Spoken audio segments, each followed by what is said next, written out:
do as well, or if you just maybe bring a water to someone that is working. Lots of crews out there on the roads today. It's another very good point. The power people, it's not their fault a hurricane came through. They're going to be suffering through the heat outside today as well. If you see them in your neighborhood, maybe toss them a bottle of water, help them out as well. Yep, it's time for us to come together. Thank you, Josh. Thank you for your work yesterday. I know that the whole news team here worked around the clock to bring you wall-to-wall weather coverage, and everyone was here with no lunch, just tired, awake for hours on end, and we definitely appreciate you and your work. Well, thank you for saying that, and I appreciate everybody behind the scenes. You don't see them, but they were here all day yesterday as well. Thank you, guys. Yeah. All right, guys, you know what time it is. We got 6 things you should know, and number 1 on our list today is National Red Wine Day, not to be confused with National Drink Wine Day, which is actually in February. But today, Red Wine Day started back in 2014, and there are many ways to celebrate. For some, today is the perfect day to crack open that Cabernet Sauvignon. And a little knowledge for you, the Cab comes from the most widely planted grape in the world. California's version of the grape is said to be fruit forward, while France's variety has a more spicy and herbal flavor. Next in popularity is Merlot. You can find it throughout the world in both warm and cool climates. Zinfandel, another top-selling red wine, can also vary a lot by the region where the grapes are grown. Not to be left out in your Pinot, as it's had its own annual national commemoration day just about 10 days ago. If you can't make up your mind, plenty of great blends of red wine to choose from. Try wine tasting or ask your friendly local bartender for some help with that as well. So it actually is National Drink Wine Day. Same thing. We're telling you about wine. Wait, what? Might as well go get some. Just grab a bottle of wine, crack it open. It doesn't even matter if it's red at this point. Just grab some wine and just relax. There's a lot of things happening. 2020 has been a hard year. It's not been kind. We all need a glass of wine. You do like red wine, don't you? I do. I love it too. I used to hate it, and then I went to, I think I've told you this story before, I went to Napa Valley.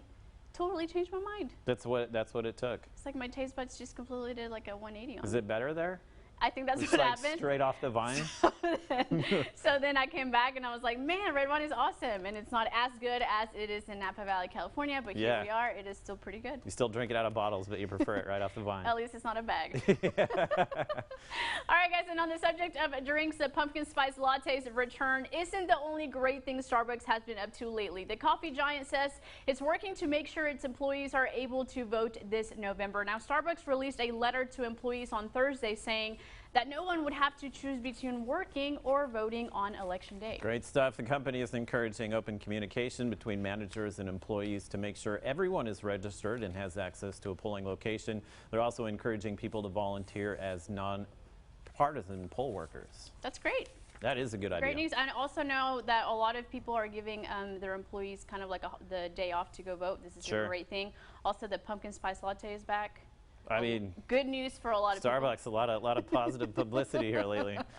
All right, guys, and our number 3 is a message of caution from the FDA, who is warning Americans that hand sanitizer packaged in bottles and pouches is putting consumers at risk of injury or even death.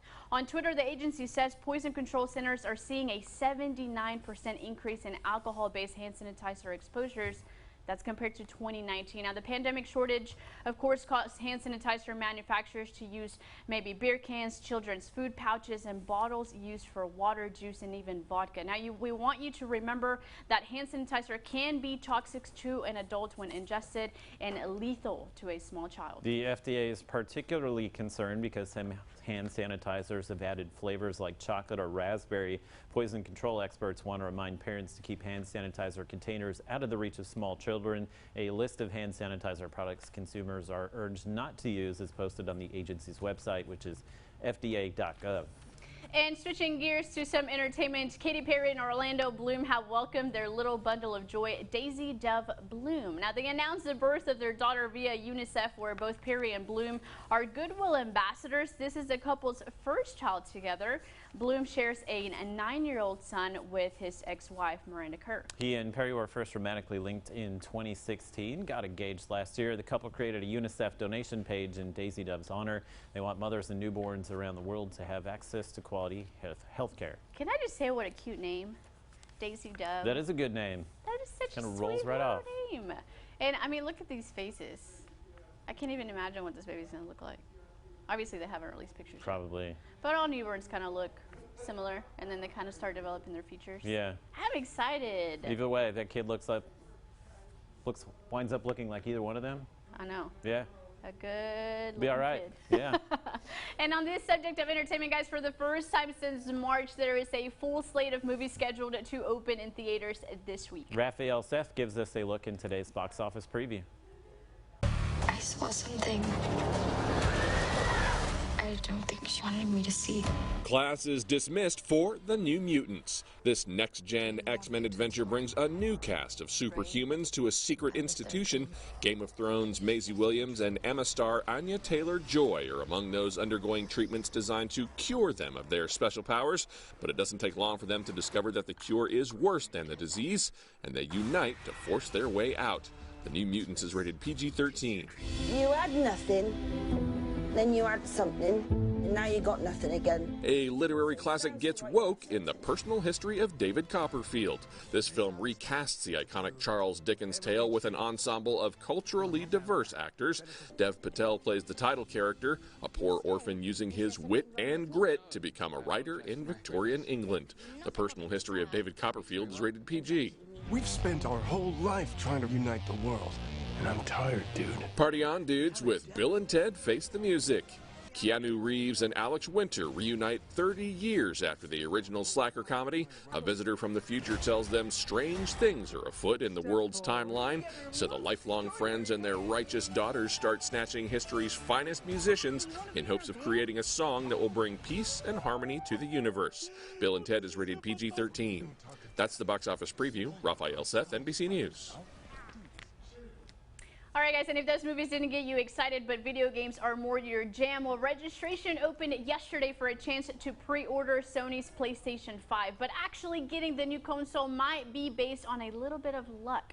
Pre-order sign-up is limited to existing customers in the United States, and users have to sign up online with their PlayStation ID, though that doesn't really mean that you're on the list, which is kind of weird. Sony is sending emails to specific users based on their previous interests and PlayStation activities. If selected, it's a first-come, first-served basis for a limited time only. Sony hasn't said how much the PlayStation 5 will cost or when it will be released. How much are these consoles usually? Do you know? You're a gamer.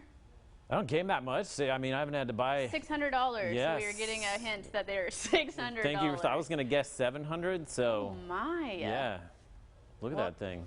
Christmas is right around the corner. I bet it will be out in time. It's going to be on so many lists too. I can only imagine. They'll release it before Christmas for sure. For sure. That's exciting though. It for is. all the gamers out there. All right, guys, we have to take a quick break, but when we return, we're clearing the shelters, and there's a special furry friend that we want you to meet. And later, we talk with local visual artists who will be featured in the Blackout exhibition this Saturday. She's telling us what we can expect. Fernando will also be talking with roofing experts on making sure your home is taken care of in the aftermath of the storms. Stay with us.